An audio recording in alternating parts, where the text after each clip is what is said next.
მომხმარებელთა უფლებებისა და კანონიერი ინტერესების დაცვა ამ თემაზე დღეს თელავის დემოკრატიული ჩართულობის ცენტრში დისკუსია გაიმართა.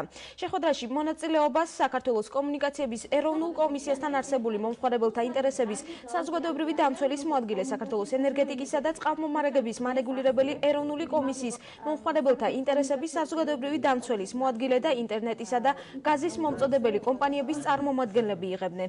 დისკუსიაში ასევე მონაწილეობდნენ ადგილობრივი ტელევიზიების მფლობელები, ჟურნალისტები, თელავის მუნიციპალიტეტის მოსახლეობა და ადგილობრივი თვითმმართველობების წარმომადგენლები. სხდომაზე ადგილობრივ მოსახლეობას საშუალება მიეცა წარმოედგინა საკუთარი პრობლემები და ემსჯელა მათი მოგვარების სავარაუდო გზებზე.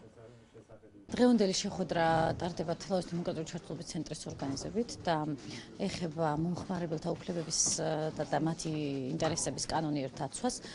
შეხვედრაზე საუბარი იქნება ინტერნეტის მომხმარებელთა უფლებებზე, რომელზეც ჩაერთვება დისკუსიაში კომუნიკაციების მარეგულირებელი კომისიის წარმომადგენელი მომხმარებელთა უფლების დაცვის განყოფილებიდან და ასევე სემეკის უფლებათა დამცველი.